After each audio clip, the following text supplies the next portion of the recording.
Hi everybody, this is Adri with Raising Batman.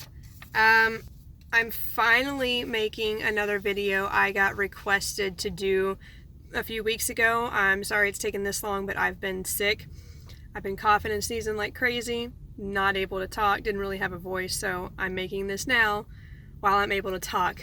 My allergies have been going nuts, my whole house is the same way. So I got a request to do a video for IEP'S, which is going to be a follow-up from my ARD meeting video. If you don't already follow my page or my YouTube channel, anything like that, go check it out. It's Raising Batman. I have a Facebook page. I have a YouTube channel, Instagram, all that good stuff that has a bunch of useful information, resources, videos, things like that. And I do have an ARD one on there, what to expect, what to do. I also have a support group, DFW Autism Support Group, that I post a lot of local events and things like that. The page is more for resources and information. Support group is more of a support group and events and things like that, local stuff. So go check it out. And this video is going to be all about IEPs. So it's individualized education plan for your kid. If your kid is going into special education, already in special education, you're kind of new to this, you don't know what's going on, I'm going to explain what it is, what questions you should be asking, what rights you have, things like that. Since a lot of people are starting school, it's a good thing to know. So going into it, you're going to have a lot of paperwork. It can be pretty overwhelming. I know a lot of people that like to keep things all in a binder and be very prepared when they go into the meeting and everything. This is your first one. Bring a folder or something like that to keep all of your stuff in, because you're going to get a big old stack of paperwork. This is what an IEP looks like. I'm going to fold my son's personal information on here. But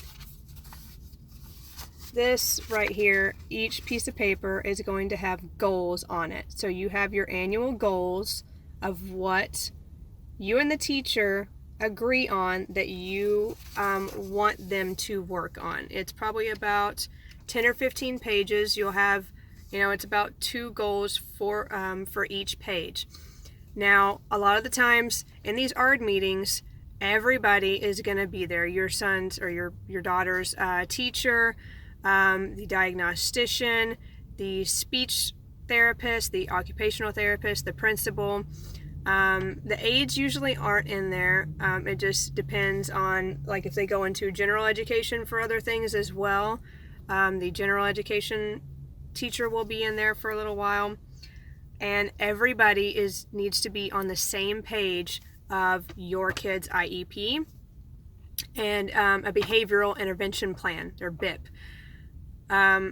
So first off, this IEP, your goals, a lot of the times the teacher will have the goals ready and they'll present them to you, and if you agree with them, you can sign off on it.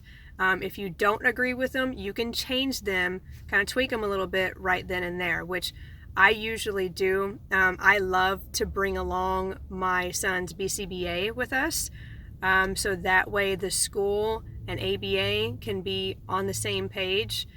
Same thing, like if your speech therapist or occupational therapist is available, they can talk with and collaborate with the speech therapist, occupational therapist from the school. Same thing with physical therapy, that stuff. Usually it's kind of paperwork passed back and forth between the two is how they communicate, but my sons, and I know other people's ABA, are able to go to ARD meetings with you.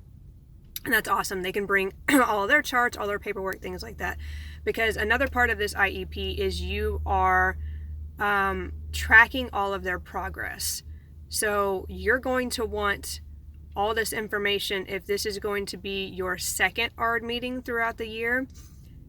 Or even your first, you need to request that the teacher is keeping up with the progress, keeping up with data,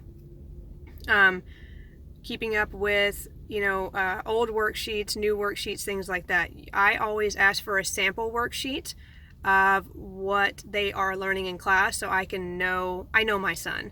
and I can know if he's going to struggle with that, if he's going to be able to do it, things like that. I want to know exactly what they're doing and what they're learning. And, you know, of course, they're going to send homework home and stuff like that too, depending on how old they are. My son's in kindergarten now, so he's getting homework sent home. PPCD, not so much, like pre-K. So, and I want to see those sample worksheets. I want to know exactly what the goals are, because legally they have to follow your IEP and your behavioral intervention plan. I want to know what they are doing when my son has a meltdown. Or say, for example, they want him to do a certain thing, what they are doing if a certain behavior occurs. Like, say, just off the top of my head, for example, if he's hitting someone, what are you going to do about it? Like, what is the behavioral intervention plan for that?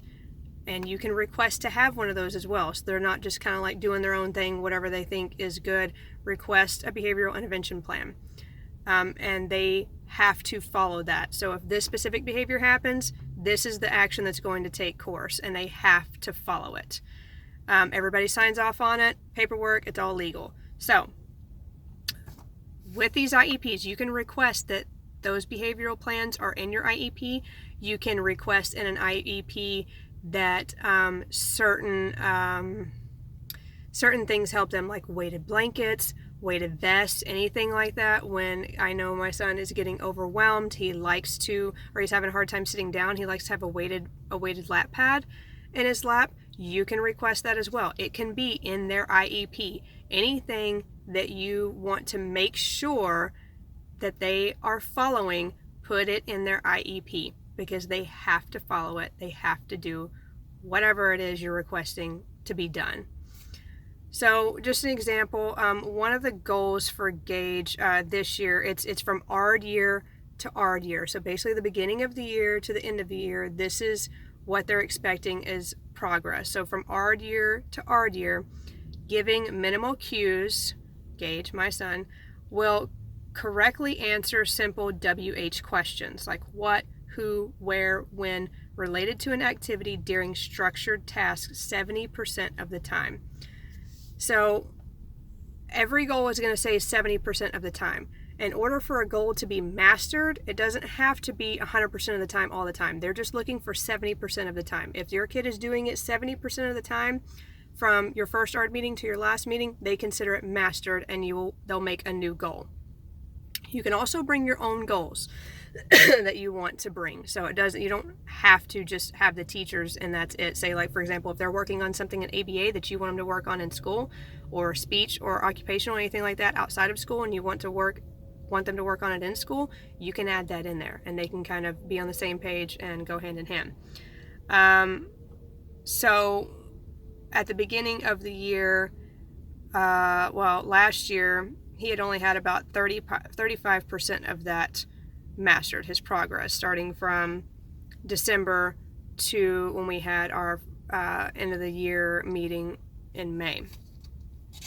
So things like, I know I tweaked a couple of these.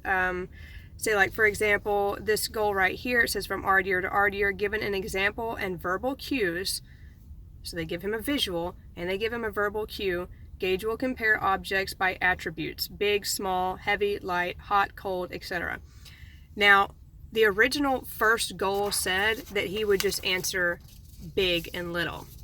And I knew we were already working on that in speech therapy. We have for a while, and he was starting to get it. And Gage learns pretty quickly for the most part, depending on the environment. It takes him a while to get to sit down and focus, but once he does, he's zoned in and he picks it up very quickly.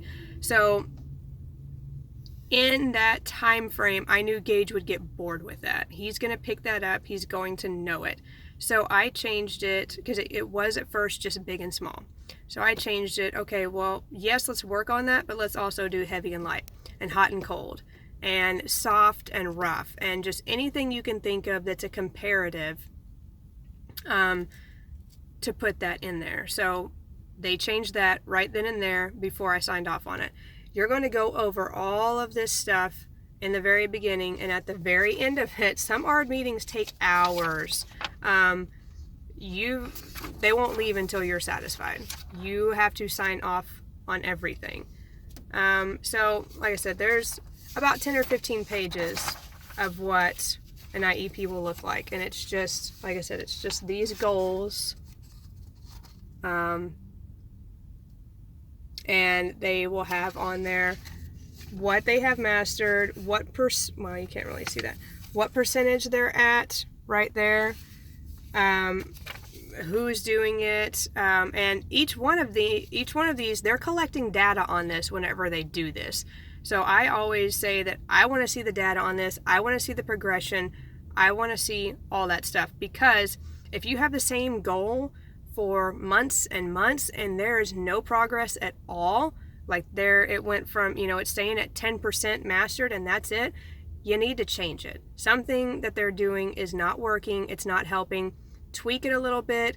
I've had that happen before too, where it might have been just a little too much and he's not getting it, or say for example he needed more visuals with it instead of just verbal prompts or cues. He needed to model a little bit more instead of just expecting him to do it. Show him what to do. You can tweak the goal a little bit that way. So instead of just, hey, do this, you show him this is what we're doing and here's a visual and a model of how we do it. Because the goals are very specific. They have to follow them to a T. So if a goal says that there's no prompts, there's no visual cues, anything like that, they won't do that. So maybe you need to go back and change it to where there will be visual prompts and cues. And you will also have, if it's, like into the mid-school year or into the school year, you'll have progress reports. I like to keep those in the IEP stuff with me, all this stuff that I bring with me. There's progress reports, so you can talk about that. Of course, their IEP itself, and look at the progress on that. Every 3 years, they will do a full-blown evaluation on everything. Reevaluate them for all that stuff and see their progress. So I usually keep those with me. Basically, you just want as much data as you can to keep up with things that are current with your kids, so they're not getting bored in class and having behaviors, so they are not getting the education that they need, they deserve, anything like that. So I will post pictures, I will post events and links and workshops and stuff for IEPs. But the main thing is you need to know is that you are your child's advocate. You are the parent. You have the rights. At the end of the day, what you say goes. So don't let them give you pushback. If they do give you pushback in the meeting and they tell you no, go above their head and send emails, because you can get whatever you need for your child. It is part of the IDEA Act that was set back in the 70s that any kid in special education has the right to a free education, just like any other kid out there in general education, anything like that. Like I said, I ask questions about the teachers and their credentials, what makes them qualified, what they do in each situation, what kind of data they are taking for my child's progress, what kind of, like I said, sample worksheets of what they're working on, what they do in each situation, and let them know how your kid learns, how your kid does in this situation, what they like, what they don't like. But in those IEPs and the goals, you want to make it as specific as possible. And like I said, every ARD meeting you'll go over it and you'll go over their progress and if they have mastered it or not. If they have mastered it, you get new goals. If they haven't and they haven't made any progress, change it. Or just keep the same goal but just change it slightly. It can be anything you want to work on. I know a lot of the times it was just getting Gage to try to talk, or getting him to cut with scissors, or anything like that. Like, I can sit here and go through every single goal that's on here, but that was just a couple of examples. Like pointing cues, given visuals, verbal prompting. He'll use the correct letter size and spacing when writing simple words and phrases, using a proper pencil grasp, things like that. A lot of these can be mixed in with their OT goals and stuff like that. So that's why I say it's best to go into an ARD meeting knowing the goals that they are in for ABA, for OT, for speech. You can even get those printed out and present them to the teachers there, and just so everybody is on the same page. So yeah, like I said, this will be like an hour-long video if I go through every single goal that he has. But if you guys have any questions, as always, you can message me on any one of the platforms I have. If you have any questions about IEPs or ARD meetings or where to go, what to do, check out all my other videos of the ARD and diagnosis information, anything like that. And like I said, in the comments of this video, I'll post other pictures and other tips and stuff like that for IEPs. But that's about the gist of it. It's mainly goals, and each kid is different. Each kid is going to have different things they need to work on, and get help getting those goals with your teachers and your other therapists. Rely on them, especially if you've never done any of this before, and make sure that you agree to all these goals. If something doesn't sound right or you don't think it's going to be right for your kid, change it. Tell them, this is not going to work. Don't do that. It's just going to frustrate them. And if they're frustrated, they're not going to learn. They're not going to make any progress. There's no point. So, yeah, hopefully this was helpful. Let me know, and I'll get this uploaded pretty soon. I hope everybody is having a good first week, second week, or whatever of school. Every school district is different. Gage has been kind of adjusting, transitioning. So, but it's been pretty good so far. But let me know how y'all are doing. All right, thanks. Bye.